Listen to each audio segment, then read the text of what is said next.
Katika Biblia tunapata tawala ambazo zinatawala ulimwengu, na kimsingi tawala hizi zipo 4. Mungu wetu ni wa neema sana. Utawala wa Ibilisi una mwisho wake. Sasa kama una mwisho wake, watu wa Mungu lazima tuweze kuufahamu ulianzia wapi, na hata hivyo pambano kuu lilianza kule mbinguni.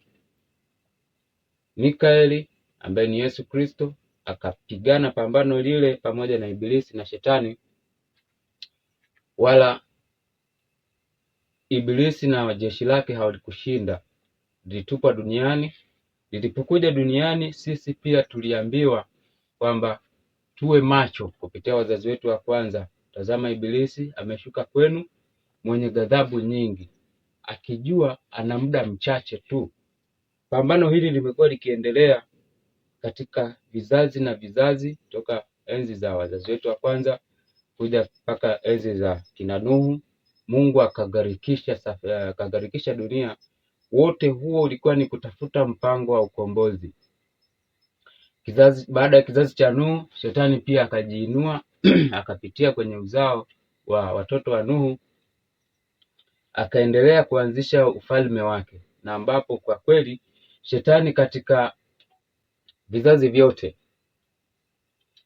nia na lengo lake kuu ni kuvuruga ibada ya Mwenyezi Mungu, watu wasiweze kumuona Mungu kama mtakatifu. Lengo lake ni kuua ibada kwa Mungu Muumbaji, na ndiyo maana anang'ang'ana sana.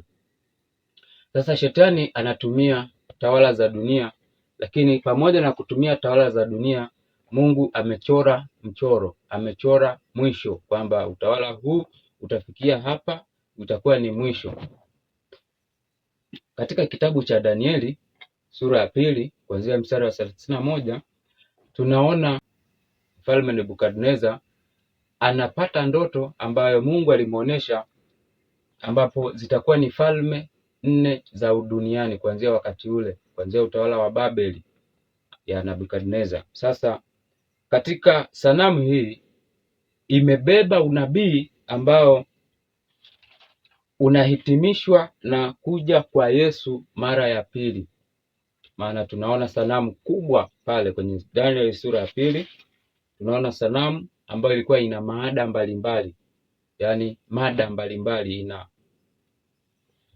kichwa kilikuwa na mada yake, kifua, lakini vile vile kiuno pamoja na tumbo, lakini miguu pamoja na nyayo zake za miguu. Zote hizi zinabeba unabii wa tawala ambazo zingekuwepo duniani kuanzia wakati ule. Na Mungu ni mwenye rehema, alimfunulia Mfalme Nebukadneza ili apate kicho. Sasa shida ya watawala wa ulimwengu au shida ya binadamu, wako na tamaa. Tunafahamu vile visa, baada ya Mungu kumuonyesha kwamba ile sanamu itakuwa inawakilisha falme ambazo zitatokea duniani, mfalme huyu akaingiwa na roho ya wivu. Ndio maana tunaweza tukaona matendo yake, anatengeneza sanamu kubwa yenye dhahabu tupu. Ni kama ni shambulio dhidi ya kauli ya Mungu kwamba zitatokea tawala 4. Sasa yeye anataka iwepo tawala moja tu ya kwake. Basi twende katika Daniel sura ya 2 mstari wa 31, tutasoma mpaka mstari wa 35. Wewe mfalme uliona na tazama sanamu kubwa sana. Sanamu hii iliyokuwa kubwa sana na mwangaza wake mwingi sana ilisimama mbele yako, na umbo lake lilikuwa lenye kutisha. Na sanamu hii kichwa chake kilikuwa cha dhahabu safi, kifua chake na mikono yake ni ya fedha, na tumbo lake na viuno vyake ni vya shaba. Miguu yake ni ya chuma, na nyayo ya miguu yake nusu chuma na nusu udongo. Nawe ukatazama hata jiwe likachongwa bila kazi ya mikono, nalo jiwe hilo likaipiga sanamu miguu yake iliyokuwa ya chuma na udongo, likaivunjavunja vipande vipande. Ndipo kile chuma na ule udongo na ile shaba na ile fedha na ile dhahabu vilivunjwa vipande vipande pamoja, vikawa kama makapi ya viwanja vya kupepetea wakati wa hari.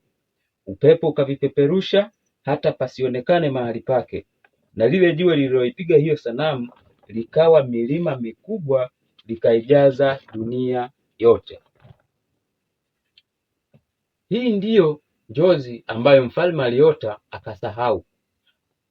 Danieli kwa kusaidiwa na Mungu anamfunulia mfalme, na mfalme anahakikisha kwamba anasema kweli, hii ndiyo ndoto niliyoiota.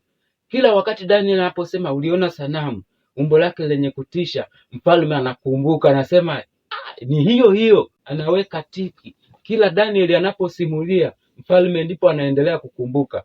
Mwisho mfalme akatambua kwa kweli hii ndiyo ndoto ambayo niliiota. Akataka kujua tafsiri yake. Danieli anampa fafanuzi, anamwambia wewe ni kichwa kile cha dhahabu, na baada yako utainuka ufalme mwingine, na baada ya ufalme huo utainuka ufalme mwingine, na baada ya huo utainuka, baada ya huo nao. Zikiisha zote zile falme, jiwe linakuja lililochongwa bila kazi ya mikono, linaiponda pale kwenye nyayo za miguu. Ile sanamu inavunjika vipande, inasagwa kabisa. Baada ya hapo ikusagwa, unakuja upepo unasomba, unavipeleka huko, hapaonekani mahali pake. Huo ni ujio wa Yesu kwa mara ya pili.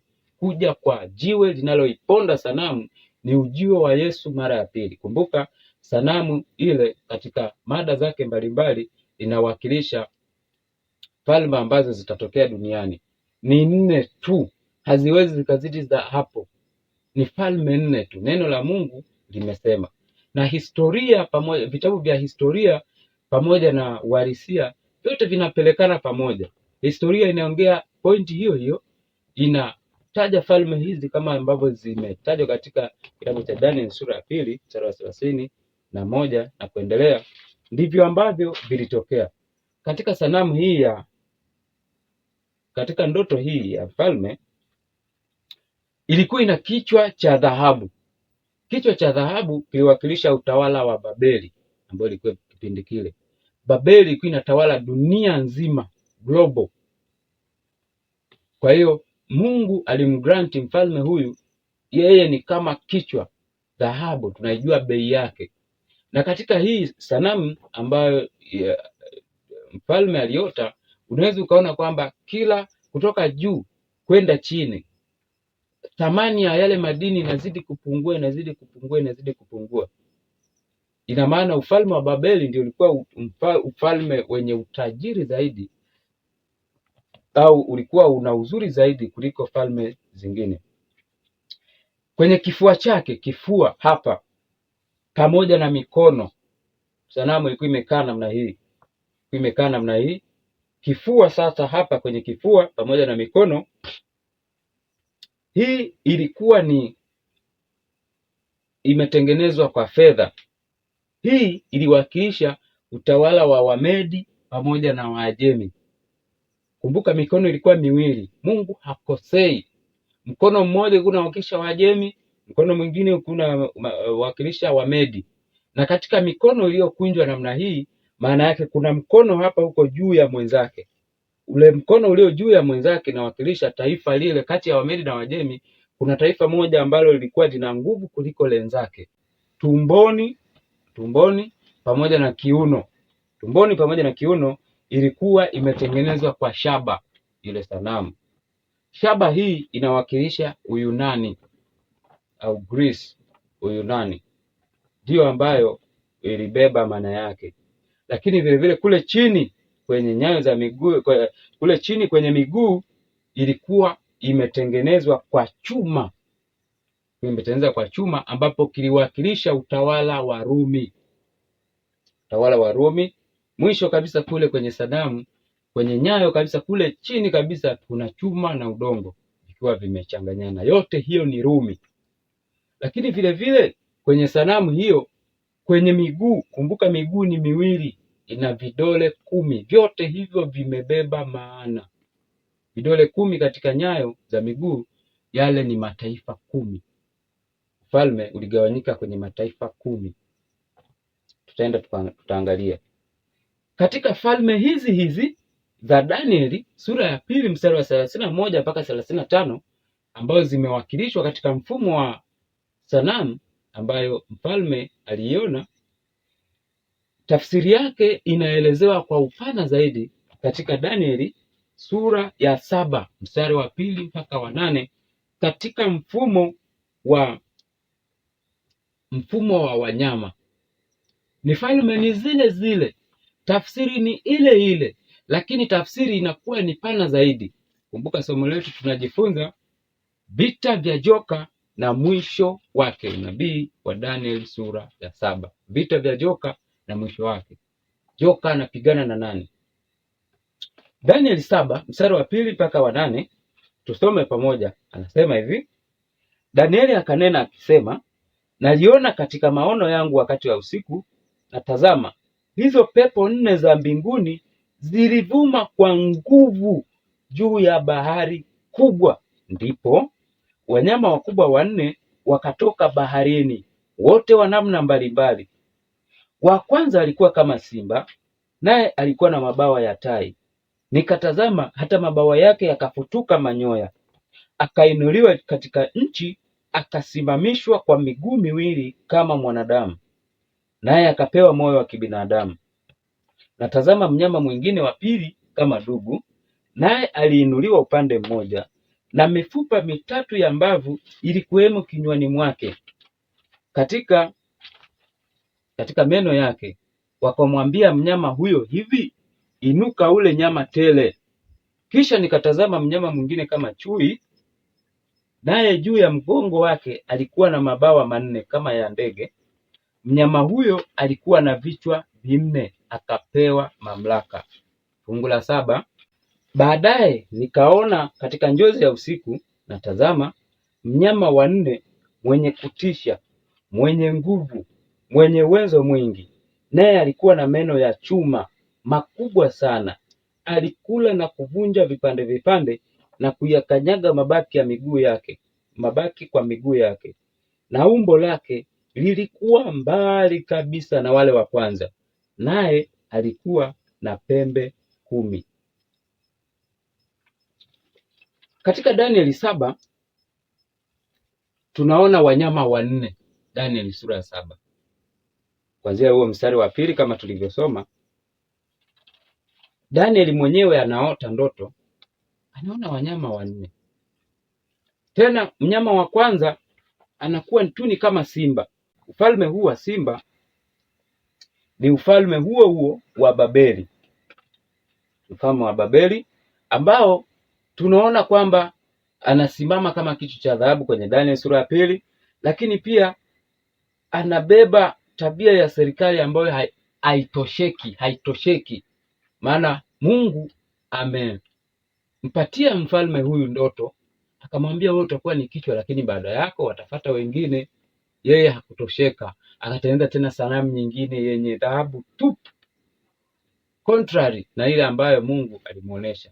Ni kama anataka sasa yeye awe ni dhahabu tupu. Lakini pia huyu simba tunaona alikuwa na mabawa 2 ya tai, kuonesha kasi yake. Utawala wake kwa kweli ulikuwa na kasi kubwa sana. Utawala huu wa Babeli ulianza mwaka wa 677 mpaka mwaka wa 538 kabla ya Kristo, before Christ, ambapo ulidumu kwa miaka 139. Unafuata ufalme mwingine ambao umewakilishwa kama dubu, kama tulivyosoma. Dubu kwenye maada zile za sanamu ya mfalme anawakilisha ile kifua pamoja na mikono. Hii imekaa namna hii, kifua pamoja na mikono, ambayo inawakilisha sasa dubu. Huyu dubu aliwakilisha Uajemi na Umedi. Waajemi ndio walikuwa na nguvu kuliko Wamedi, kama ambavyo katika Danieli sura ya 2 mkono ule ulikuwa juu ya mwenzake, ndivyo ambavyo kuna wakilisha Waajemi. Lakini vile vile tunasoma kwamba huyu dubu aliinuliwa upande mmoja, ni mnyama mwenye miguu minne. Dubu ni mnyama mwenye miguu minne, lakini ameinuliwa upande mmoja, ni kama fisi. Sema yeye miguu ya mbele hii yote ya kulia au ya kushoto ni kama iliinuliwa. Fisi tofauti yake, fisi juu ndio anasimama, anakaa mrefu, chini huku ni mfupi. Lakini huyu dubu kwenye maono haya alikuwa ameinuliwa upande mmoja, ni kana kwamba mkono wa kulia pamoja na mguu wa kulia ulikuwa ni mrefu kuliko hii mingine mikono na miguu ya kushoto. Ameinuliwa upande mmoja, ishara ile ile ambayo tumeiona kwenye mikono. Waajemi ndio walikuwa wana nguvu, Waajemi ndio walikuwa wameinuka katika ufalme huu. Ufalme huu kama tunavyousoma, huyu dubu alikuwa ameshikilia mbavu tatu, mbavu tatu za mifupa mdomoni mwake. Hizi mbavu tatu ziliwakilisha mataifa matatu ambayo alikuwa anayatawala vizuri kabisa, ambayo ni mojawapo ni Egypt, yani Misri, pamoja na Lydia. Haya ni mataifa mojawapo kati ya mojawapo ambayo Wamedi na Waajemi waliyatawala vizuri. Huenda walikuwa ni mataifa yenye nguvu, haya waliyatawala vizuri. Utawala huu wa Wamedi na Waajemi ulianza mwaka wa 538 kabla ya Kristo mpaka mwaka wa 331 kabla ya Kristo. Utawala huu ulipata miaka 207 ukaisha. Mnyama anayefuatia ni chui. Chui katika Danieli sura ya 2, ile sanamu anawakilisha tumbo na kiuno ambacho kilikuwa ni cha shaba. Tumbo na kiuno ambao kilikuwa na cha shaba. Katika ufalme huu wa chui tunaona kwamba kama tulivyosoma katika fungu letu, anasema huyu chui alikuwa na mabawa manne, ikimaanisha kasi ya utawala wake. Utawala huu wa Uyunani au wa Ugiriki, Greece, ulikuwa una kasi sana, ambapo ndio huyu utawala unaongozwa na mfalme jemedari Alexander the Great. Alexander alikuwa ni mtu hodari, ulienea kwa kasi sana. Na katika falme hizi hazitokei kwa amani, maana tumesoma kwamba Daniel aliona pepo zikavuma juu ya bahari kubwa. Bahari maana yake ni watu, pepo ni vita, machafuko. Kila ufalme hakuna ufalme uliokabila unajua bana, au huyu simba kichwa cha dhahabu Babeli, sio kwamba alisema unajua bana, nimechoka mimi kutawala sasa, Medi njoo na wewe utawale. Hapana, ni mwendo wa panga. Panga zinatembea, panga zinalia, mikuki inalia. Ufalme unachukuliwa kwa vita, sio lele mama. Hata ufalme wa kiroho unachukuliwa kwa vita. Vita yetu sio ya ngumi, vita yetu sio ya panga, vita yetu ni ya maombi na kusoma neno na kutii amri za Mungu. Sasa utawala huu wa Alexander, utawala huu wa Uyunani ulikuwa kwenye maono haya, chui huyu alikuwa na mabawa manne, ikiwakilisha kasi. Utawala huu walikuwa wanapigana vita kweli kweli, na huyu kijana Alexander alikuwa ni mdogo, alipigana vita kweli kweli. Utawala ukaenea kwa kasi sana. Na tawala hizi, kumbuka, tunaposema utawala wa chui au utawala wa Uyunani au Greek, wakati huo inatawala dunia nzima, the whole globe. Lakini vile vile tunaona katika fungu letu huyu chui alikuwa na vichwa vinne. Chui alikuwa na vichwa vinne, sawasawa na historia ilivyoandika. Baada ya Alexander kufa, utawala huu uligawanyika katika sehemu 4. Majemedari wake walichukua, huyu akatawala sehemu fulani, huyu akatawala sehemu hii, mwingine akatawala sehemu hii, mwingine akatawala sehemu nyingine. Vile vile kama neno la Mungu kupitia Daniel lilivyosema kwamba utawala huu utakuwa na vichwa vinne. Utakuwa na mabawa manne ikimaanisha kasi, lakini utakuwa na vichwa vinne. Alexander alikufa mapema sana, na alipokufa majemedari 4 wakatokea. sawasawa na vichwa hivi vinne ambavyo ni vya chui. Kwa hiyo ufalme huu uligawanyika katika vipande vinne baada ya kifo cha Alexander Mkuu, Alexander the Great. Historia ipo Google, just Google. Biblia ni kitabu chenye kuaminika na ni kitabu ambacho kina siri nyingi zote za ulimwengu huu. Ukiwa msomaji wa Biblia hakuna kinachokuchenga. Utawala huu wa tumbo na kiuno au utawala wa chui kama tulivyoona ulianza mwaka wa 331 mpaka mwaka wa 161 kabla ya Kristo. Ufalme mwingine tunauona kwamba nabii anauona katika mfumo wa mnyama. Anasema ni mnyama wa kutisha, yaani mpaka Danieli akakosa namna ya kumfananisha. Anasema tu ni mnyama wa kutisha. Mnyama huyu alianza right on time. Hii ufalme huu wa chui au wa tumbo na kiuno ulipoondoka, tumbo na kiuno la shaba ulipoondoka ukapata huu utawala wa Rumi. Ulianzia mwaka wa 161 na huu utawala wa Rumi ulianza huo mwaka wa 161 kabla ya Kristo, before Christ. Maana yake Kristo alizaliwa aliukuta utawala wa Rumi. Utawala huu wa Rumi, kumbuka, ndio wa mwisho. Falme ziko 4 tu. Utawala wa Rumi ndio wa mwisho. Baada ya hapo jiwe lililochongwa pasipo kazi ya mikono litashuka na kuivunja sanamu vipande vipande na hakuna kitakachobakia. Katika mnyama huyu Danieli alikosa mpaka lugha. Katika kitabu cha KPC, Key to Prophetic Chart, ukurasa wa 14 paragraph ya kwanza, nabii anasema hivi: For the power that succeeded Gracia, the prophet could find nothing in nature which would answer as a fit symbol.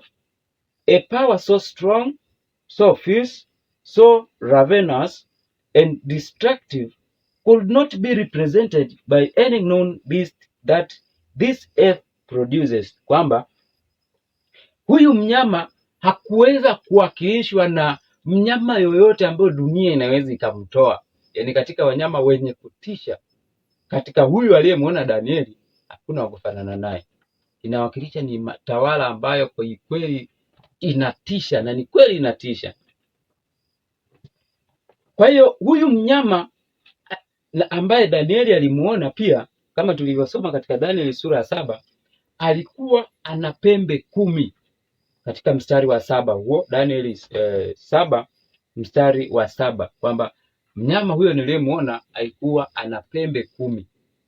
Pembe 10 inamaanisha mataifa 10, sawasawa na ile sanamu katika Danieli sura ya 2, vidole vya miguu vilikuwa ni 10. Na huku kwenye sanamu hii ya kutisha ambayo ni utawala wa 4 na wa mwisho, anasema kwamba alikuwa na pembe 10. Pembe 10 ni wafalme 10. Kwa hiyo utawala wa Rumi uligawanyika katika mataifa 10. Dola hii ya Kirumi imegawanyika katika mataifa 10. Katika Danieli 7 mstari wa 8, Danieli anasema hivi: nikaziangalia sana pembe zake, na tazama, pembe nyingine ikazuka kati yao, nayo ilikuwa ndogo, ambayo mbele yake pembe 3 katika zile za kwanza zikang'olewa kabisa. Na tazama, katika pembe hiyo mlikuwa na macho kama ya macho ya mwanadamu, na kinywa kilichokuwa kikinena maneno makuu. Kinywa ambacho kilikuwa kinanena makuu. Kwa hiyo katika pembe hizi, huyu mnyama anapokuja, Danieli anajaribu kumngamua huyu atakuwa ni mnyama gani, anakosa jibu.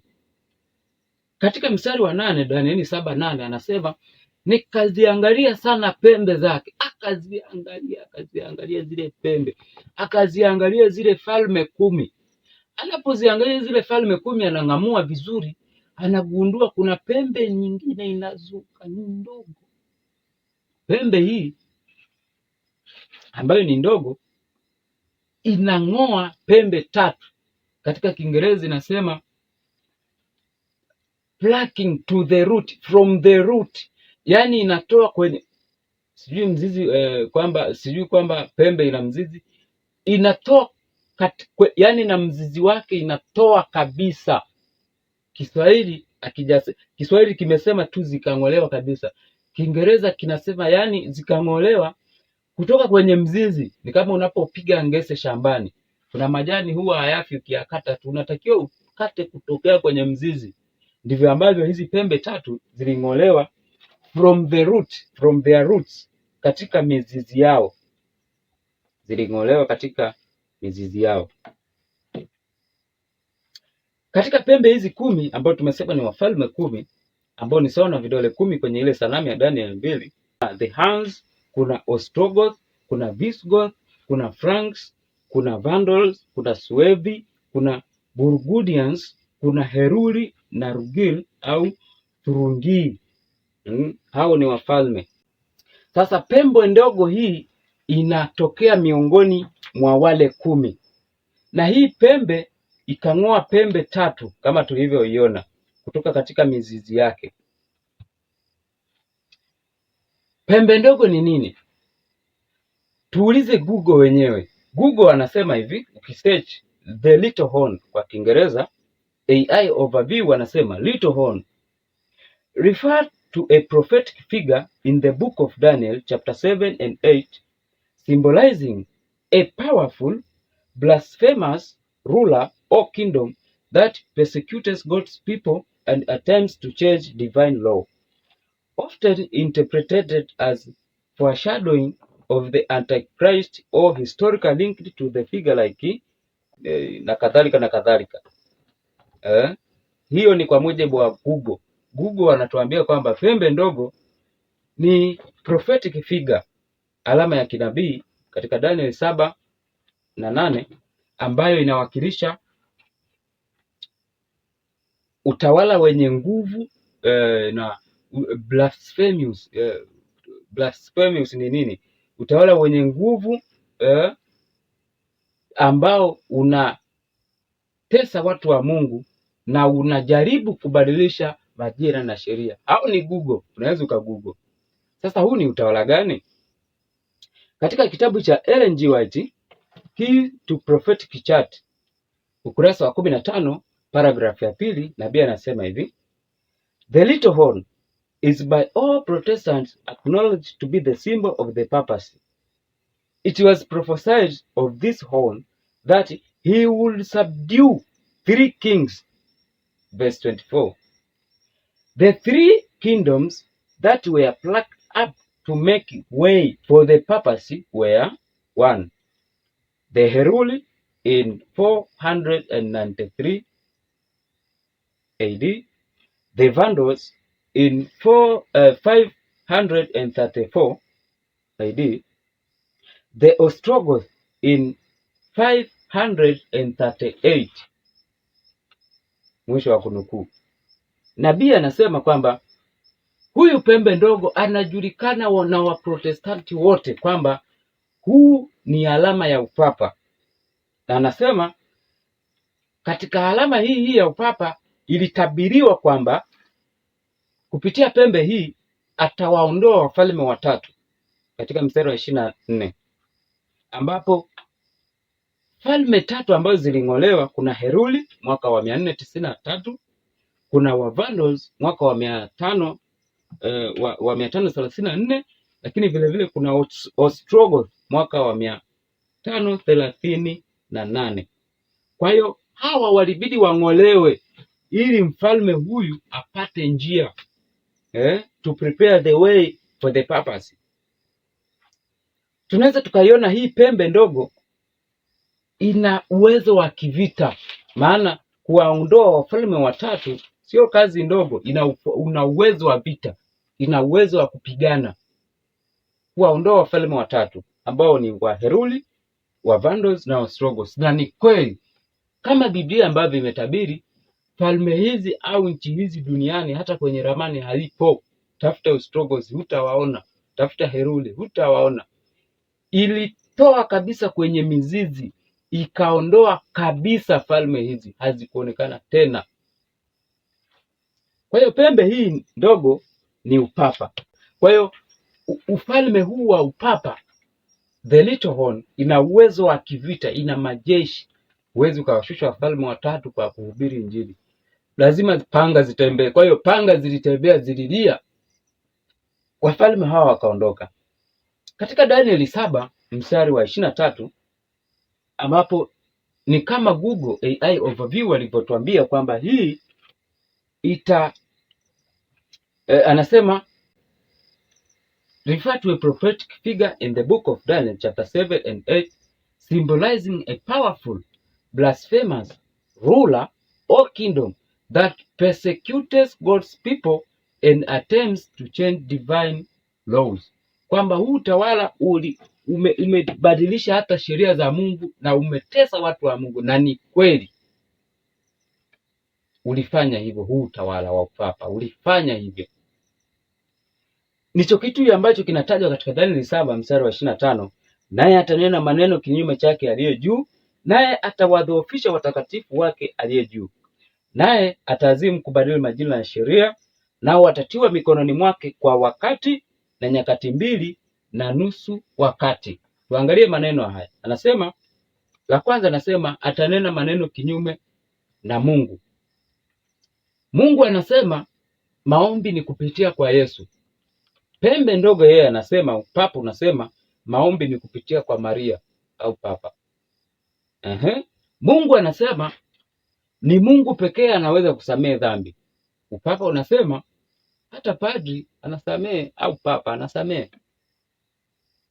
Rumi inasema ubatizo, Mungu anasema ubatizo ni wa maji mengi. Huu utawala unasema hata kwenye kikombe tu anatosha, hata kama ni lita 1 au nusu lita inatosha sana kubatiza.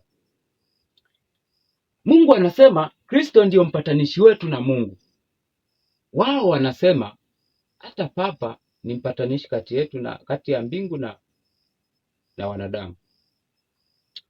Lakini vile vile Mungu ameelekeza meza ya Bwana kimaandiko, meza ya Bwana kulingana na Biblia.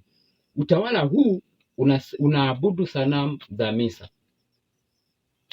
Namba 2, atawadhoofisha watakatifu wake aliye juu, kama tulivyoisoma. Alidhoofisha watakatifu muda gani?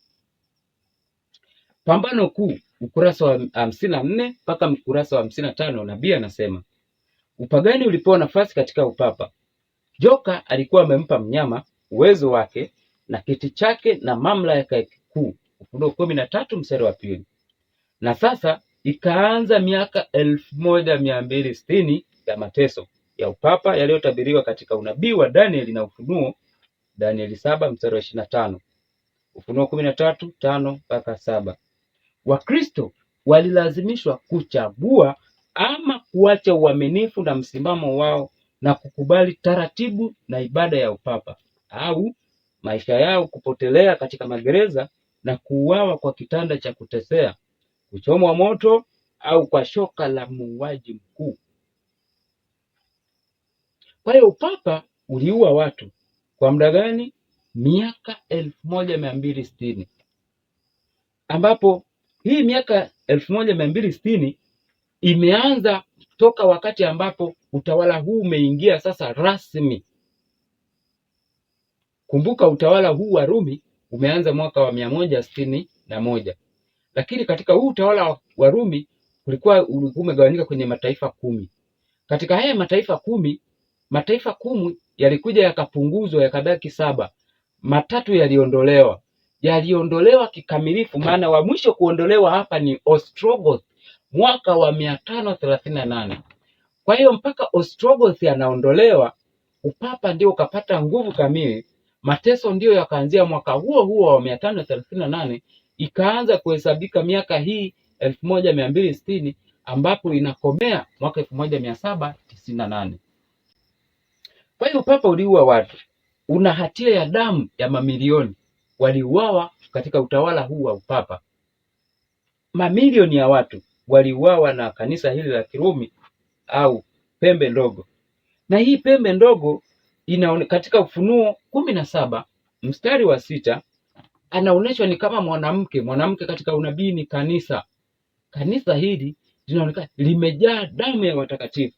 Ufunuo 17 mstari wa 6.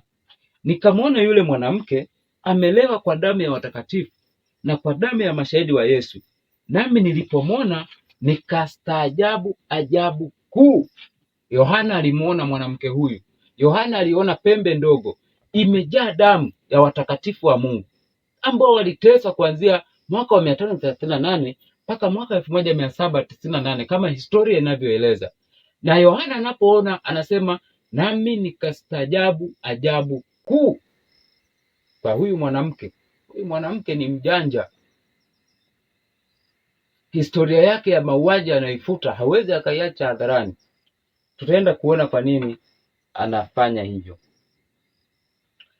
Katika Key to Prophetic Chart KPS 15 kurasa paragraph ya pili anasema, from 538 AD when the purpose was set up, 1260 years extended to 1798, and it is notable fact of history that on 10th February 1798, Bethia, a general of Buonaparte's, at the head of the Republican arm of France, entered Rome and took it. The papal government was abolished, and the Pope died in exile in 1799. Kwamba kuanzia mwaka wa 538 AD baada ya Kristo, wakati ambapo upapa umepata nguvu zake, mara tu baada ya kumuondoa Ostrogoth. Huyu ndio alikuwa mfalme mgumu, alimuondoa mwaka huo wa 538, kwamba miaka hiyo 1260 ya mateso wa Kristo aliuawa ili extend, ilifika mpaka mwaka 1798, na hii ni notable fact of history. Yaani ni historia isiyopingika, ambapo inaonyesha kwamba katika tarehe 10 mwezi wa pili 1798, Jenerali Bethia wa Ufaransa wa Buonaparte katika jeshi la Ufaransa aliingia Rumi na akaichukua, na papa akafa katika uhamishoni mwaka wa 1799. Papa ukawa umeisha. Katika Biblia ni kitendo hicho ambapo upapa unaisha mwaka huo 1798. Mateso yanaisha kwa kifo cha upapa. Jambo la tatu, tunaambiwa ataazimu kubadili majira na sheria. Rumi ilibadilisha sheria ya Mungu. Rumi ilibadilisha sheria ya Mungu. Pambano Kuu ukurasa wa 52 mpaka 53 inasema, mwasi mkuu alikuwa amefanikiwa kujiinua yeye mwenyewe juu ya kila kiitwacho Mungu na yule anayeabudiwa. Wathesalonike wa pili 2 mstari wa 4. Alikuwa amedhubutu kubadili amri pekee ya Mungu ambayo kwa wazi kabisa huwaelekeza wanadamu wote kwa Mungu wa kweli na aliye hai. Katika amri ya 4, Mungu amedhihirishwa kama muumbaji wa mbingu na nchi, na hivyo kutofautiana na miungu yote ya uongo. Kwa hiyo huyu mwasi mkuu alidhubutu na kubadilisha amri ya Mungu ya 4. Amri ya Mungu ya 4 inasemaje? Kutoka 20 mstari wa 8 mpaka wa 11, ikumbuke siku ya Sabato uitakase, siku 6 fanya kazi, utende mambo yako yote, lakini siku ya 7 ni Sabato ya Bwana Mungu wako. Siku hiyo usifanye kazi yoyote, wewe wala mwana wala binti yako wala mtumwa wako wala mjakazi wako wala mnyama wako wa kufuga wala mgeni aliye ndani ya malango yako. 11, maana kwa siku 6 Bwana alifanya mbingu na nchi na bahari na vyote vilivyomo, akastarehe siku ya 7. Kwa hiyo Bwana akaibarikia siku ya Sabato akaitakasa. Mstari wa 11 ndio unabeba wadhifa wa Mungu. Unasemaje mstari wa 11? Maana kwa siku 6 Bwana alifanya mbingu na nchi na bahari na vyote vilivyomo, akastarehe siku ya 7. Kwa hiyo Bwana akaibarikia siku ya Sabato akaitakasa.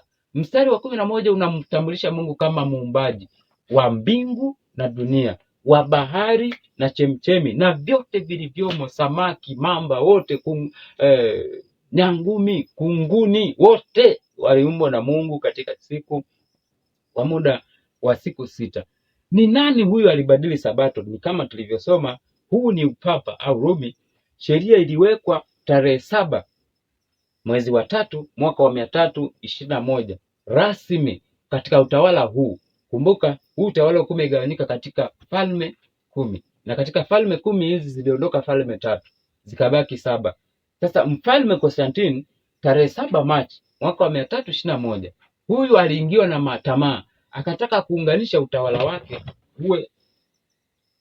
extend zaidi. Akajaribu kuunganisha dini ya Ukristo pamoja na upagani, na harakati hizi zilianza toka zamani za Paulo. Paulo aliwahi kuonya tena, akasema siri ya uasi imeanza. Ina maana upapa ulianza kuchukua nguvu zake tokea wakati wa Paulo, mtume wa Yesu.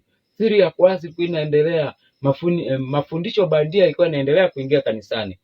Joka huyu alikuwa anafanya vita na Mungu katika sheria yake, lakini utawala huu utafikia mwisho. Utawala huu utafikia mwisho. Katika barua yake Constantine iliyotolewa tarehe 7 Machi mwaka wa 321, hapa ndipo amri ya Jumapili ya kwanza ulimwengu ilipoanza kupitishwa. Kwa hiyo Jumapili sio siku ya Sabato. Jumapili haikubadilishwa na Yesu. Jumapili haikubadilishwa na mitume wa Yesu, bali Jumapili ilipitishwa na mfalme Constantine. Katika barua yake hii anasema, na nukuu, mahakimu wote na watu wa mijini na mafundi stadi watapumzika katika siku ya heshima ya jua. Siku ya heshima ya nini? Hata hivyo, watu wa mashambani wanaweza kuwa huru kwenda kulima mashambani, kwa sababu mara kwa mara inaonekana kwamba hakuna siku nyingine iliyo bora zaidi iliyotolewa kwa ajili ya kupanda nafaka kwenye mashamba makondeni au mizabibu kwenye mifereji, ili kwamba mibaraka inayotolewa kwa ukarimu kutoka mbinguni kwa muda mfupi isipotee bure. Mwisho wa kunukuu. Nukuu hii tutaipata Joseph Cullen Eyre, A Source of Book for Ancient Church History, New York, Charles Scribner Sons mwaka 1713, na kuendelea. Hayo maandishi kama unavyoyaona, ukurasa wa 284 mpaka ukurasa wa 285. Ushahidi upo, upapa ndio ulibadilisha wakati huo. Kumbuka mwaka wa 321 ni kabla hata upapa haujapata nguvu kamili, lakini ulikuwepo upapa. Maana hata Paulo aliuacha, asema uasi ulikuwa unaendelea, kazi muasi mkuu alikuwa anaendelea kujimarisha. Ndio sababu nimekaa kidogo katika maeneo ya Kihaya. Siku ya Jumapili inaitwa Irimansi, Roirimansi. Jumapili Roirimansi, tugende mkanisa Roirimansi, yani twende kanisani siku ya Irimansi. Irimansi ukitafasiri kwenye Kiswahili maana yake ni siku ya kulima udongo. Ni kama hii statement iliyotoka katika kwa mfalme Konstantini kwamba watu wa mashambani wanaweza kwenda kufanya kazi. Kwa nini? Siku hiyo mibaraka ya siku hiyo ambayo ni michache sipotee. Kwa hiyo siku ya Jumapili ilikuwa inaheshimika kwa Mungu Jua, Mungu wa mazao. Ndio maana kwenda kulima Jumapili ni safi. Ndio maana Wahaya wao wakaita ni Irimansi, siku ya kulima udongo, Irimansi. Sasa katika lugha zingine tunaweza tukaona siku hiyo ya Jumapili inaitwaje, lakini zote zinaendelea huo. Kwa hiyo upapa ulitekeleza hayo yote, na huu utawala wa upapa ndio ambao Danieli alitaka kujua, kwa sababu katika mfumo, katika tafsiri iliyotolewa kwa alama ya wanyama wanne, yule mnyama wa nne alikuwa ni mwenye kutisha. Danieli anahitaji kufahamu huu utawala, ndio maana anauliza. Katika tunasoma kwamba huu utawala ulipata jeraha la mauti. Yohana 13 mstari wa 3 inasema, nikaona kimoja cha vichwa vyake kana kwamba kimetiwa jeraha la mauti, na pigo lake la mauti likapona.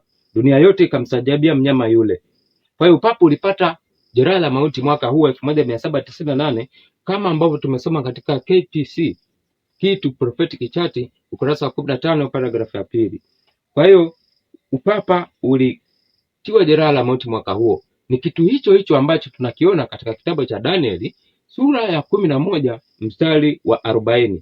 Danieli 11 mstari wa 40 nasema, na wakati wa mwisho mfalme wa kusini atashindana naye, na mfalme wa kaskazini atamshambulia kama upepo wa kisulisuli, pamoja na magari ya vita na wapanda farasi na merikebu nyingi. Naye ataingia katika nchi hizo na kufurika na kupita katikati. Katika Danieli hii tuliyoisoma 11:40, kwa maneno haya tu peke yake kwamba na wakati wa mwisho mfalme wa kusini atashindana naye, nukta, koma. Huu ni wakati wa mapinduzi ya Ufaransa. Mfalme wa kusini ni taifa la Ufaransa. Mfalme wa kaskazini, huu ni upapa. Kama tulivyosoma, upapa ulipata jeraha la mauti wakati huo 1798. Mambo haya tunayapata katika kitabu cha Pambano Kuu, sura inasema Biblia na mapinduzi ya Ufaransa, ndipo ambapo tunaweza tukaona maneno haya. Kwa hiyo katika Danieli sura ya 11 mstari 40 inaendelea kusema, nasema, na mfalme wa kaskazini atamshambulia kama upepo wa kisulisuli, pamoja na magari ya vita na wapanda farasi na merikebu nyingi. Naye ataingia katika nchi hizo na kupita katikati. Jambo la kwanza, atamshambulia kama upepo wa kisulisuli. Anamshambulia nani? Mfalme wa kusini.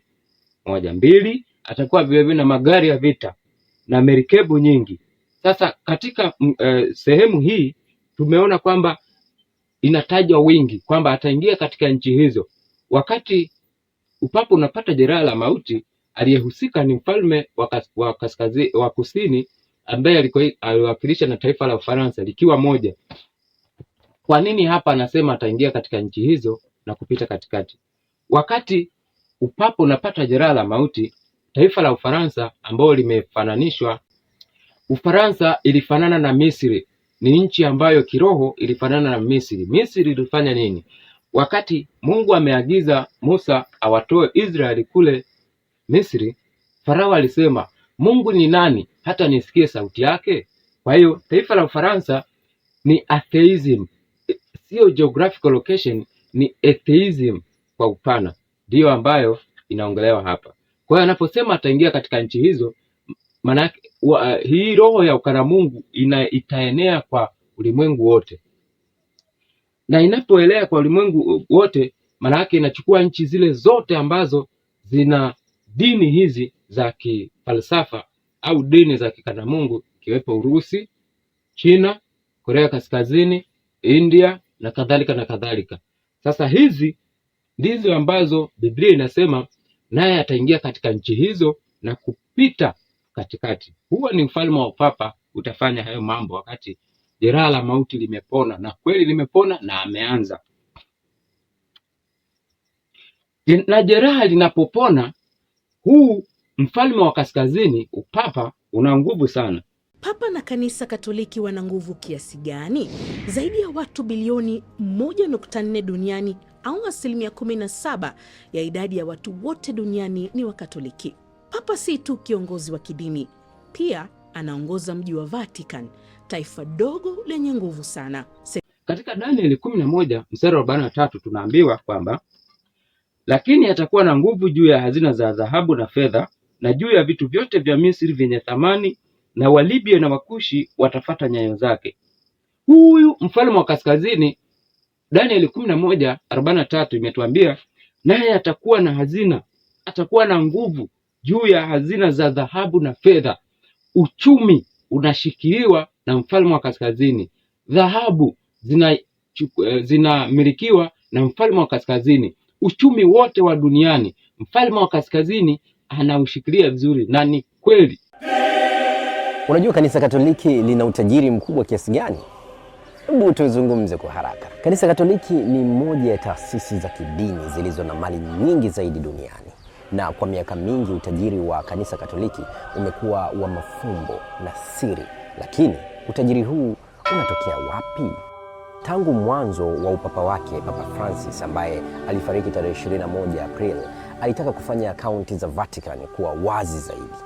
Thamani yake haijafichuliwa, lakini takwimu za hivi punde zinazojulikana ni karibu dola bilioni 1.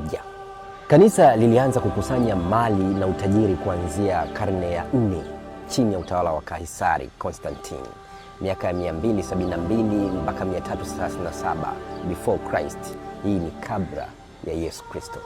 Lina hazina kubwa ya sanaa kama vile michoro, sanamu na majumba ya kifalme yaliyogeuzwa kuwa makumbusho, haswa katika kanisa la Sistine, vyumba vya Raphael na Pinakothek ya Vatican, vyombo vya habari, redio ya Vatican, L'Osservatore Romano na televisheni ya Vatican Sistine. Ingawa ni vigumu kupata takwimu rasmi kwa sababu mali nyingi zipo katika majimbo tofauti duniani, ikiwa ni pamoja na makanisa, shule, hospitali na vyuo vikuu. Lina mabenki yake, mojawapo maarufu ikiwa ni Vatican Bank. Kwa hiyo kanisa Katoliki sio tu nyumba ya ibada miongoni mwa mashirika tajiri duniani. Vitu vyote vya Misri vyenye thamani, mfalme wa kaskazini, hivi ndivyo vitu vyake.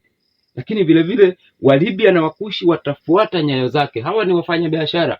Wafanyabiashara wanatakiwa watekeleze matakwa ya mfalme wa kaskazini, kwa sababu mfalme wa kaskazini ndiye anayemiliki vitu vyote. Ndiye anamiliki dhahabu, ndiye anamiliki fedha. Kwa hiyo unaweza ukaona huyu mfalme wa kaskazini ana nguvu kiasi gani. Kupitia nguvu hizi, Danieli sura ya 11 mstari wa 41 ndizo anazitumia kufanya mambo. Tusome Danieli 11 mstari wa 41. Tena ataingia katika nchi hiyo ya uzuri, na nchi nyingi zitapinduliwa, lakini nchi hizi zitaokolewa na mkono wake: Edom na Moabu na wakuu wa wana wa Amon. Namba 1, angalia nchi ya uzuri. Kiingereza kimeitaja kama glorious land. Ni ipi? Glorious land au nchi ya uzuri ilikuwa ni Israeli, lakini hiyo hadhi Mungu aliinyang'anya Israeli baada ya kanisa kuhamia jangwani, kama tunavyosoma katika Ufunuo 12 mstari wa 6. Tunasema yule mwanamke akakimbia nyikani, ambapo ana mahali palipotengenezwa na Mungu, ili wamlishe huko muda wa siku 1260. Hizi siku ni siku zile zile ambazo zimeanza mwaka wa 538 kama tulivyoziona, mpaka mwaka wa 1798, wakati ambapo upapa umekamata madaraka ya serikali na kidini. Wacha Mungu forcibly kukimbia, na walikimbia katika nchi hii ya Marekani ama Amerika. Ilikuwa ni jangwa, sehemu isiyokaliwa na watu. Kwa hiyo Mungu alichagua kuipeleka pale. Na katika habari za Israeli, iliondolewa hiyo hadhi yake ya kuwa nchi ya uzuri. Tunasoma katika kitabu cha Maombolezo 2 mstari wa 1. Nasema jinsi Bwana alivyomfunika binti Sayuni kwa nguvu katika hasira yake, ameutupa toka mbinguni hata nchi huo uzuri wa Israeli, wala hakukikumbuka kiti cha miguu yake katika siku ya hasira yake. Kwa hiyo taifa la Israeli liliondolewa hiyo hadhi, na nchi ya uzuri kwa sasa ni Amerika, mahali ambapo mwanamke au kanisa katika Ufunuo 12:6 kama tulivyoisoma alikimbilia kule mahali palipotengenezwa na Mungu. Namba 2, anasema kama katika Danieli hiyo 11 mstari wa 41 kama tulivyosoma, anasema anapoingia katika nchi ya uzuri, nchi nyingi zinapinduliwa. Kwa nini anapindua nchi? Jibu ni kwamba ili atawale ulimwengu mzima. Mfalme wa kaskazini anafanya mapinduzi kwenye nchi ili aitawale dunia. Swali, anaipinduaje? Anapinduaje nchi? Nchi zinatakiwa zifanye mabadiliko ya katiba yake. Ndiyo maana katika maandamano haya ambapo yapo dunia nzima, sio Tanzania, sio Uganda, sio kule Guinea Bissau, sio sehemu yote, ni kama dunia nzima ipo kwenye machafuko. Hiyo ni kazi ya mfalme wa kaskazini. Anataka abadili katiba za nchi ili zifanane na upapa, zichukue taswira ya upapa ili aweze kutawala. Maana yeye kule ndio mkuu, anafanya hayo mambo ili dunia yote iingie katika wakati ambapo huyu ndio atakuwa mtawala. Maana katika kitabu cha Ufunuo sura ya 13 mstari wa 16, 17 anasema, naye awafanya dunia wote, wadogo kwa wakubwa, watiwe alama katika kipaji cha uso wao au katika mkono wao wa kuume, tena kwamba mtu awaye yote asiweze kununua wala kuuza asipokuwa na hesabu ya jina lake, asipokuwa na alama ya mnyama yule au hesabu ya jina lake. Ili ufanye hivyo vitu, wafanye wote, wadogo kwa wakubwa, tajiri na maskini, aliye huru na mtumwa, wasifanye manunuzi. Lazima uwe mtawala. Ndicho kitu ambacho huu utawala unakifanya. Kwa hiyo katiba za nchi zinabadilishwa zikipunguza mamlaka ya rais wa nchi husika, na mamlaka ya rais wa nchi husika yanakuwa chini ya mfalme wa kaskazini, ambaye anasaidiwa na nani? Nani anamsaidia? Anayemsaidia mfalme wa kaskazini ni mnyama mwenye pembe mbili, ambao imeandikwa katika Ufunuo 13 mstari wa 11 mpaka 17. Mnyama huyu mwenye pembe mbili ndiye ambaye anamsaidia. Mnyama mwenye pembe mbili ni nani? Huyu ni taifa la Marekani. Anamsaidia kupushi ajenda zake za sheria ya Jumapili. Kumbuka, joka anafanya vita na watakatifu, anafanya vita na uzao wa mwanamke uliosalia, wanafanya vita kuipinga sheria ya Mungu, amri 10 za Mungu, amri ya 4 ya Mungu inayotaka sabato ya siku ya 7. Wao wanaweka sabato ya kipapa, wanafanya vita na Mungu. Kwa hiyo Marekani inamsaidia mfalme wa kaskazini, yaani upapa, kupushi ajenda zake. Ndio maana kuna ajenda za mabadiliko ya tabia nchi, hizo zitakuja na zimeshakuja, zita develop mpaka itakuja sheria ya Jumapili ya kitaifa, na muda hauko mbali, maana unabii umeweka wazi. Biblia peke yake inatupatia haya majibu, tutaona mwishoni. Kumbuka, hakuna jipya chini ya jua. Kama ambavyo upapa ulivyotaka kuingia, kulikuwa na nchi korofi ambazo zilikuwa zina mgasigasi, zilikuwa zinamsumbua asiweze kutawala. Kama alivyoiondoa, kama alivyong'oa pembe 3, Waheruli, Wavandals na Wastrogoth, hawa mataifa haya yalikuwa sio ya Kikristo, ni upagani ule ule. Lakini kwa nini pembe ndogo anaondoa? Kwa sababu haya mataifa yangemzuia kufanya azma yake ya kutawala ulimwengu. Kwa hiyo ilibidi yaondolewe. Na hata wakati huu mfalme wa kaskazini au papa, kuna nchi ambazo zina ubishi. Sio kwamba ni za Kikristo zitakataa, hapana, ni za kipagani zile zile, lazima tu waondolewe hizi nchi. Leo mfalme wa kusini sio mmoja tena, kwa sababu tunapozungumzia mfalme wa kusini, Pambano Kuu, sura inayosema Biblia na mapinduzi ya Ufaransa, imetuambia vizuri kwamba ni roho ambayo ilikuwepo katika taifa la Ufaransa, ambayo ilifananishwa na Misri, ikikana uwepo wa Mungu, kama kauli ya Farao ilivyosema, Mungu ni nani hata niweze kuisikia sauti yake? Leo hii haiko peke yake Ufaransa, amepata na watoto. Kuna Iran, kuna Korea Kaskazini, kuna China, kuna Urusi na kadhalika na kadhalika, wakina India, wote hao ni dini zote za kiatheism. Sasa hizi nchi zinatakiwa zishushwe ili huyu papa apate mamlaka katika dunia, ili aweke mamlaka yake duniani. Kwa hiyo nchi hizi zitapigwa. Kwa nini zinapigwa? Ili apitishe sheria ya Jumapili ulimwenguni mzima, iwezekane ulimwengu wote kutawaliwa, asiwepo mbishi. Na ndiyo maana mnyama mwenye pembe mbili ambaye anamsaidia, yaani Marekani, ameshaanza na Maduro. Anaanza kuchomoa wale wasaidizi, anachomoa kwa namna nyingi. Maana tumesoma katika Danieli 11 mstari wa 40 kwamba anatumia wapanda farasi, anatumia merikebu. Merikebu ni nini? Biashara. Anaweka vikwazo vya kibiashara, anadhoofisha haya mataifa ili yapunguze nguvu, yeye aweze kutawala, mfalme wa kaskazini aweze kutawala. Kwa hiyo shetani ana vita na sheria ya Mungu, atatesa watu wa Mungu wote wanaomheshimu Mungu kama alivyofanya kuanzia mwaka wa 538 mpaka mwaka 1798. Pambano Kuu ukurasa wa 604 inasema ni suala la kuogofya ambalo litaukabili ulimwengu. Mamlaka za ulimwengu zikiungana pamoja kufanya vita dhidi ya amri za Mungu, zitatangaza amri kwamba wote, wadogo kwa wakubwa, na matajiri kwa maskini, na walio huru na watumwa Ufunuo 13 mstari wa 16, wanatakiwa kufuata desturi za kanisa kwa kuitunza sabato ya uongo. Wale wote watakaokataa kukubaliana na sheria hiyo watakabiliwa na adhabu kutokana na sheria za serikali zao. Sheria za nini? Za serikali zao. Ndiyo maana katiba lazima zibadilishwe katika nchi zote. Anaendelea, na hatimaye itatangazwa kwamba wanastahili kifo.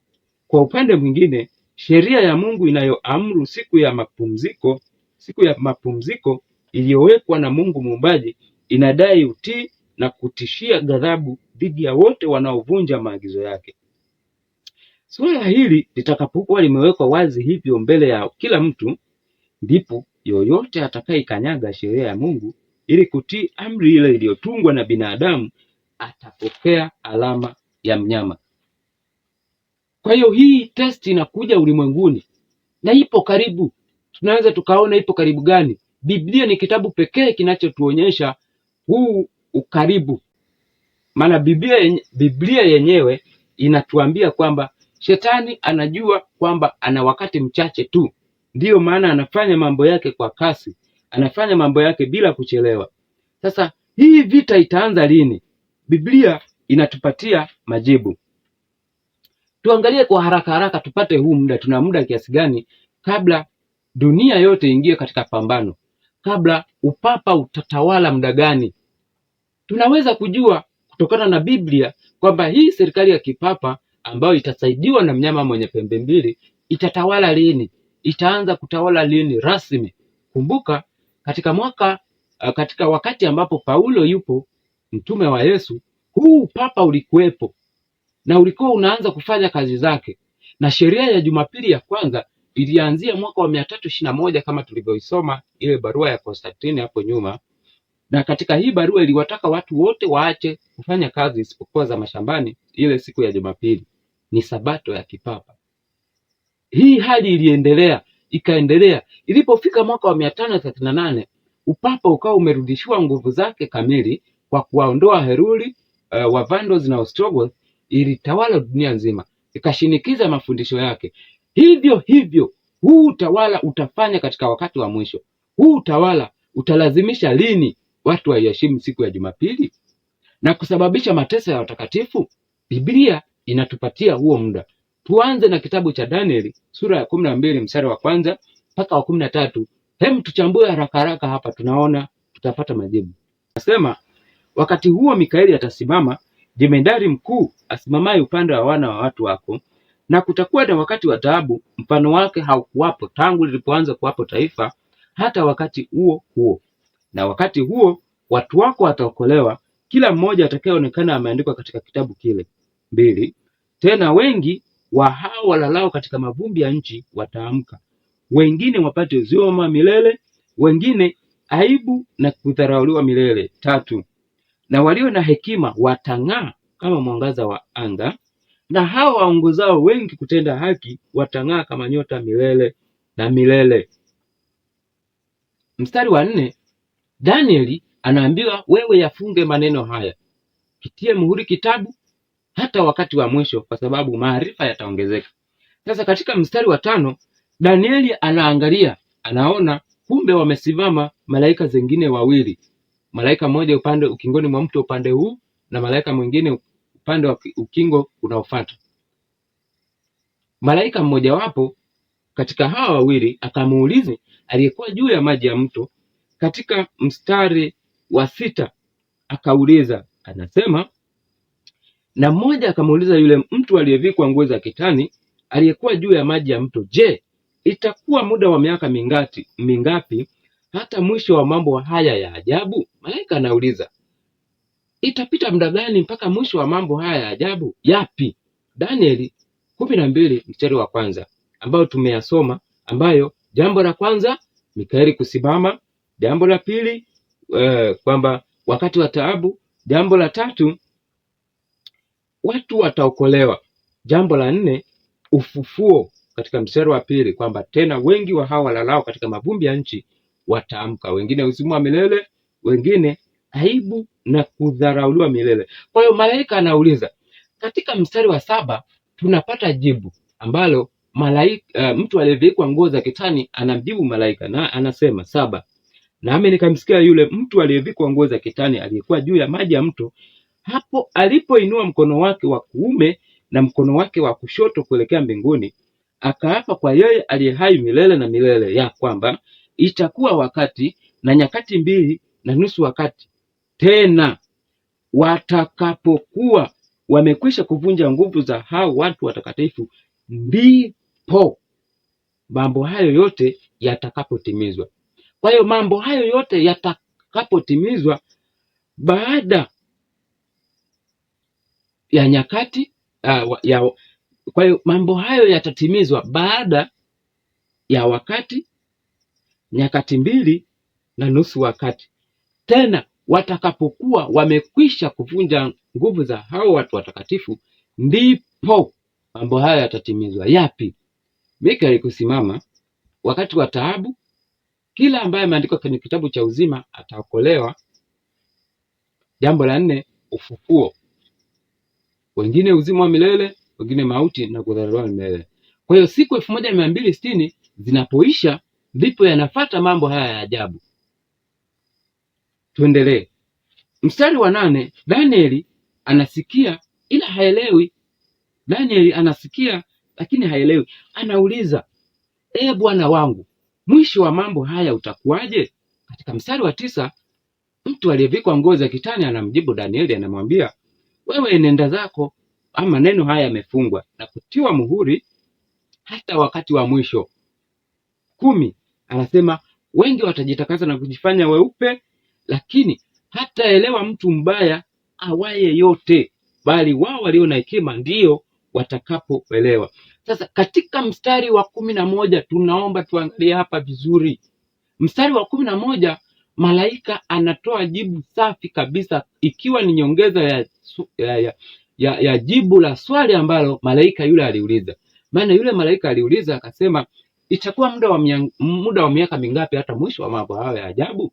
Akajibiwa, itakuwa ni wakati, nyakati 2.5 wakati, tena watakapokuwa wamekwisha kuvunja nguvu za hao watakatifu wa Mungu, ndipo hayo mambo yatakapotimizwa. Maana yake baada ya siku 1260 watakapokuwa wamekwisha kuvunja nguvu za watakatifu, hayo mambo ndio yatakayotimizwa. Yapi? Aliyoandikwa Danieli sura ya 12 mstari wa kwanza mpaka mstari wa 2. 11 anasema, na tangu wakati ule ambapo sadaka ya kuteketezwa daima itaondolewa na hilo chukizo la uharibifu litakaposimamishwa, itapata siku 1290. Nini kiko hapa? Danieli anapewa muda wa mwisho, anapewa muda wa nyuma zaidi. Danieli anapewa muda wa nyuma zaidi. Anaambiwa, kumbuka ni nyongeza ya jibu la swali la malaika. Mtu aliyevikwa nguo za kitani anataka amueleweshe malaika, amueleweshe Danieli.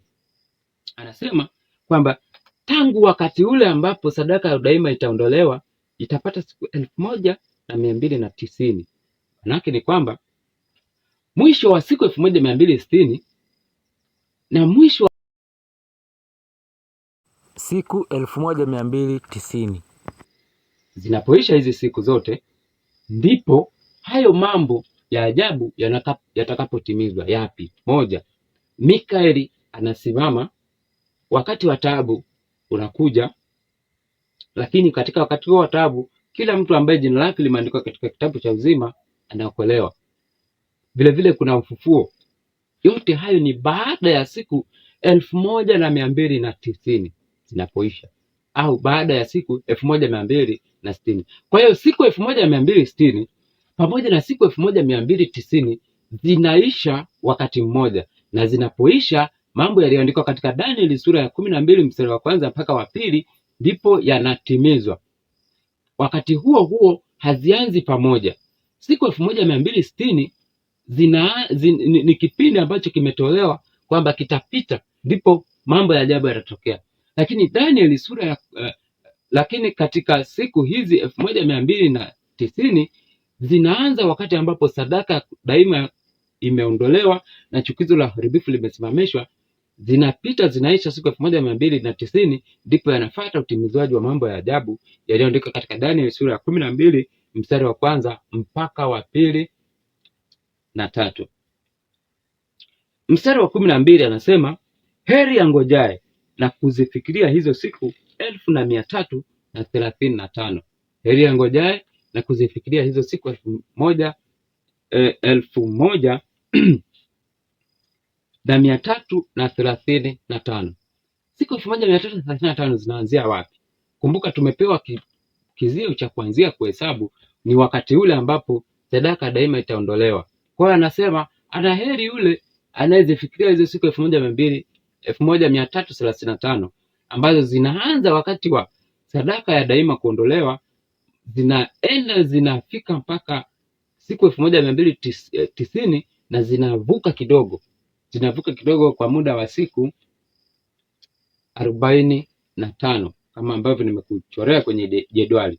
Kwa siku 1260 na siku 1290 zote zinaisha wakati mmoja, na zinapoisha utimizaji wa mambo ya ajabu ndio unatokea. Wakati huo huo hizi siku 1335 zote zinaanza wakati wa chukizo la uharibifu litakaposimamishwa na sadaka ya daima muda huo wameondoa mpaka mwisho zinakuwa zimepita siku hizo 1335. Katika mstari wa 13 Danieli anaambiwa, lakini enenda zako hata utakapokuwepo mwisho ule, maana wewe ustarehe nawe utasimama katika kura yako mwisho wa siku hizo. Siku zipi? 1290 pamoja na siku 1260, kwa sababu ufufuo upo kwenye baada ya siku 1260 au baada ya siku 1290, maana zote zinaisha wakati mmoja. Danieli anaambiwa wewe utastarehe, utakuja kwenye kura yako mwisho wa hizo siku. Ina maana huo ni wakati wa mwisho. Tafasiri yake ni kwamba katika Danieli sura ya 12 tumepewa muda wa mwisho, tumepewa wakati ule wa mwisho, the end of time, the time of the end, wakati wa mwisho, muda wa mwisho ule wa kule mwishoni tumeupewa. Tukizibadilisha hizi siku 1335 tunapata tunapata miaka 3, miezi 8 na siku 15. Kwa hiyo maana yake ni kwamba mwisho wa ulimwengu utakuja baada ya miaka 3, miezi 8 na siku 15 zile za mwishoni zitakapokuwa zimepita. Kwa hiyo kule kwenye historia ya ulimwengu kule mwishoni kwenye mstari tuna muda huo wa siku wa miaka 3, miezi 8 na siku 15. Sasa tukiupata wakati wa mwisho ni huo, kumbuka tunatafuta utawala huu utaanza kutawala wakati gani. Tunapata jibu lingine katika kitabu cha Hosea 6. Katika kitabu cha Hosea 6 mstari wa kwanza mpaka ule mstari wa 3 tunapata pale siku 1000 za mwisho ambazo zimetajwa. Hosea 6 mstari wa kwanza, Njooni tumrudie Bwana, maana yeye amerarua na yeye atatuponya, naye amepiga na yeye atatufunga jeraha zetu. Mstari wa pili, baada ya siku 2 atatufufua, siku ya 3 atatuinua, nasi tutaishi mbele zake. Katika Hosea mstari wa 2 tunaona zile siku 1000 za mwisho. Siku elfu ngapi? 1000 za mwisho wa ulimwengu, ambazo nabii Hosea anaziona. Katika hizi siku 1000 za mwisho, Hosea anapoziona anasema, anazigawanya, anasema baada ya siku 2 atatufufua, ile siku ya 3 atatuinua, nasi tutaishi mbele zake. Swali, hizi siku 2 zinaisha au zinaanzia wakati gani? Hizi siku 2 zinaanza wakati baada tu ya kutokea kwake ni yakini au nyota ya asubuhi anapokuwa ameshatokea, ndipo zinaanza. Nyota ya asubuhi ni Yesu Kristo, na Yesu Kristo alikufa msalabani mwaka wa 31 AD na akaenda mbinguni mwaka huo huo wa 31 AD, na ndicho kitu hicho kinasema kwamba baada ya siku 2 atatufufua. Kwa hiyo kutokea mwaka wa 31 AD ukiongeza siku 2 zinakuleta mwaka wa 2031, ndipo siku 2 hizi za Hosea 6 mstari wa 2 zinapoisha. Na zinapoisha ile siku ya 3 anasema tutaishi mbele zake. Swali, ni wakati gani watakatifu wa Mungu wataishi mbele za Mungu? Ni kipindi cha miaka ile 1000. Kwa hiyo hizi siku 3 za mwisho zinazokamilisha siku 7 za juma la mbinguni, ambalo katika siku ya 7 itakuwa ni sabato ya Bwana, ambayo hiyo ndiyo siku ya Bwana. Watakatifu wa Mungu watakuwepo mbinguni. Siku 2 zinaisha mwaka 2031, na zinapoisha unafuata siku ya 3 ambayo watakatifu wa Mungu watakuwepo mbinguni kwa muda wa miaka 1000, kwa muda wa mwaka 1000, kwa sababu hizi siku 2 hatuzichukulii kama 24 hours. Hapana, Biblia inasema kwa Mungu siku moja ni sawasawa na miaka 1000 hapa duniani, na miaka 1000 duniani kwa Mungu ni kama siku moja. Kwa hiyo hizi siku 2 ni miaka 2000, na hii siku ya 3 inakuja baada ya miaka 2000, ambayo ni katika siku ya 3, ambayo katika siku ya 3 ni milenia ya mbinguni ile ya miaka 1000. Sasa huu utawala utakuja. Sasa tuchukue mahesabu. Kama tumepewa wakati wa mwisho au siku 2 za mwisho ambazo zinaanza mwaka wa 31 AD, ambazo siku hizi 2 za mwisho, yaani miaka 2000 inakamilika 2031.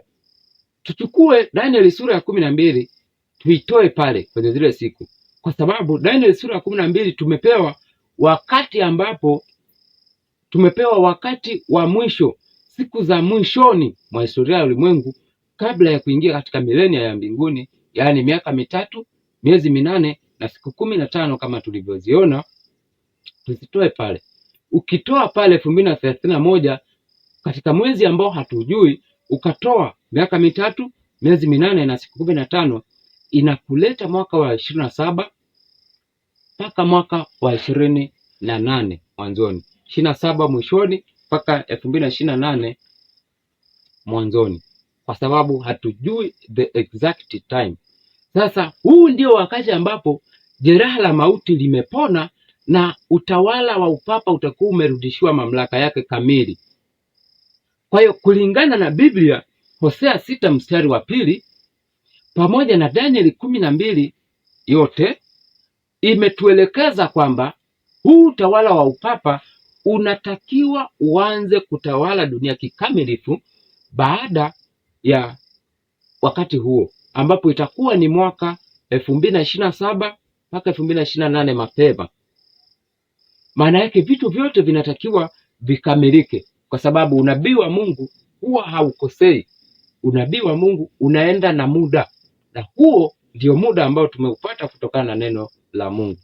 Kwa hiyo mpaka wakati huo 2027 mpaka 2028 mapema, tunatarajia au neno la Mungu katika Danieli sura ya 11 mstari wa 40 mpaka 43 linatakiwa liwe limekamilika. Upapa umefanya kazi yake, upapa umepindua nchi, katiba zinabadilishwa, na ndiyo maana maandamano ni ya kila siku, kila sehemu. Tawala za ulimwengu zinang'olewa, inawekwa tawala nyingine, Tanzania, Uganda na nchi zingine zote za ulimwengu huu. Watawala wanatakiwa wafuate desturi za kipagani, desturi za upapa, desturi za kanisa la Rumi. Desturi hizo zinaingia kwenye nchi husika kwa njia ya katiba. Katiba ndizo ambazo zitafanya utawala wa upapa uweze kupata nguvu katika nchi zote, na ndio ni kitu ambacho kinapiganiwa. Kila maandamano utasikia katiba mpya, kila maandamano ni katiba mpya. Uwajibikaji, marais wanatakiwa wapunguziwe mamlaka yao, ili wakati wamepunguziwa mamlaka yao, anayekuwa anawaongoza anakuwa ni mfalme wa kaskazini akisaidiwa na mnyama mwenye pembe mbili, yaani taifa la Marekani, ambayo hii ni nchi ya uzuri. Na tunaona katika Danieli sura ya 11 mstari wa 41 kama alivyosema kwamba naye ataingia katika nchi ya uzuri. Anapoingia katika nchi ya uzuri, nchi nyingi zitapinduliwa. Ni kweli mpaka sasa taifa la Marekani katika kila idara linaongozwa na shirika la kijasusi. Majesuits wameiteka Marekani, wanafanya kazi, wanaitumia Marekani kutekeleza ajenda zao. Marekani ni Mprotestanti, hajui, ameshauza haki yake, ameshaondoka kwa Mungu, bado anategemea Mrumi ili aweze kuishi. Lakini huyu mnyama mwenye pembe mbili pamoja na ndugu yake na rafiki yake Vatican, wote hawa mwisho wao upo na moto unawangojea. Katika Danieli sura ya 11 mstari wa 45 inasema, naye ataweka hema zake za kifalme kati ya bahari na mlima mtakatifu wa uzuri, lakini ataifikiria ajali yake, wala hakuna atakayemsaidia. Ataweka hema zake katika mlima kati ya bahari na mlima mtakatifu wa uzuri, lakini mwisho ataifikiria ajali yake, wala hakuna atakayemsaidia. Bahari ni watu, mlima mtakatifu ni hekalu la Mungu. Kwa hiyo upapa utatengeneza makazi yake, utafanya utengano utawatenganisha watu na neno la Mungu, utawatenganisha watu na hekalu la Mungu, na ndicho kitu hicho kitafanywa katika miaka ya kuanzia 2027 mwishoni mpaka 2028 mapema. Ndipo vita hii ya mwisho itapiganwa, ndipo pambano kuu la mwisho litakapopiganwa. Wewe utasimama upande upi? Chagua kusimamia sheria za Mungu 10, ikiwemo amri ya Sabato ya Biblia. Ikumbuke siku ya Sabato itakase, siku sitafanya kazi, utende mambo yako yote. Siku ya saba ni Sabato ya Bwana Mungu wako. Mstari wa 11 tunaona wadhifa wa Mungu kama muumbaji. Kwa hiyo tunapoitunza siku ya Sabato, tunamdhihirisha Mungu katika roho zetu kwamba yeye ni muumbaji, yeye ndiyo mfalme wetu, yeye ndiyo kila kitu katika ulimwengu. Sasa shetani ana vita na Mungu na ana vita dhidi ya sheria yake. Tusikubali kuingia katika mtego huu wa mnyama, mtego huu wa joka. Tudumuni katika sheria za Mungu, na muda sio mrefu pambano hili litaisha. Mwaka 2031 ni unabii kulingana na kitabu cha Biblia, Hosea 6 mstari wa 2. Siku mbili zinaisha hapo. Ya nini mazozano? Jiandae kumpokea Mungu wako. Mnyama punda fikiria, sababu gani kapendekeza